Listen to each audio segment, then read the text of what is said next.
नमस्कार, श्री स्वामी समर्थ. पहिल्यांदा तर मी सर्वांची माफी मागते. व्हिडिओ टाकण्यासाठी खूप लेट झालं. त्याचं कारणही तसंच होतं. स्वामींच्या दारात दत्त जयंतीच्या पर्वकाळावर सप्ताह चालू असल्या कारणाने व्हिडिओ थोडा लेट येत आहे.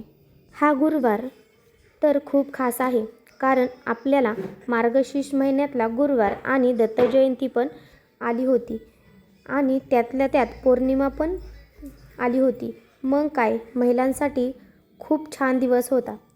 आपल्याकडून दत्त महाराजांची सेवा घडली, कारण दत्तांचाच अवतार म्हणजे स्वामी समर्थ महाराज आहेत. दत्त महाराजांचा जन्म कसा झाला याचा व्हिडिओ उद्या मी अपलोड करणार आहे.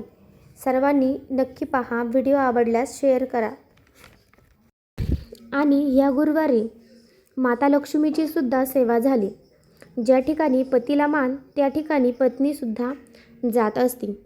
त्यामुळे आपल्याला माता लक्ष्मीसोबत भगवान विष्णुदेवांची सेवा करायला भेटली. आणि ह्या दिवशी माता लक्ष्मीला ज्या ज्या गोष्टी प्रिय आहेत त्या गोष्टी आपल्याला करायच्या होत्या आणि नक्कीच तुम्ही पण केल्या असतील. मग त्यामध्ये सगळ्यात महत्त्वाचं उंबरठा लेपन, कारण हळद ही माता लक्ष्मीला खूप प्रिय आहे.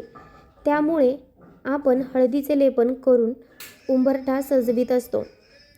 धूप आणि दीप लावत अशा पद्धतीने माता लक्ष्मीचे स्वागत करायचे असते. मी ही पूजा मांडणी पहिल्यांदाच करीत आहे. माझा हा दुसरा गुरुवार आहे आणि जेवढा पवित्र श्रावण महिना असतो तेवढाच पवित्र मार्गशीर्ष महिनासुद्धा असतो. जे कोणी हे मार्गशीर्ष महिन्यातले माता लक्ष्मी आणि भगवान विष्णूंची सेवा करतं त्यांना अखंड लक्ष्मी प्राप्ती होते. अखंड लक्ष्मी प्राप्ती म्हणजे काय, तर सुख, समाधान, ऐश्वर, आरोग्य आपल्याला व आपल्या कुटुंबाला भेटते. त्यामुळे मार्गशीर्ष महिन्यातले गुरुवार आपण आवर्जून केले पाहिजेत. तर भेटूया अशाच नवीन माहितीसोबत. लक्ष्मी माता कशी दिसत आहे कमेंटमध्ये नक्की सांगा. भेटूया अशाच नवीन माहितीसोबत. श्री स्वामी समर्थ.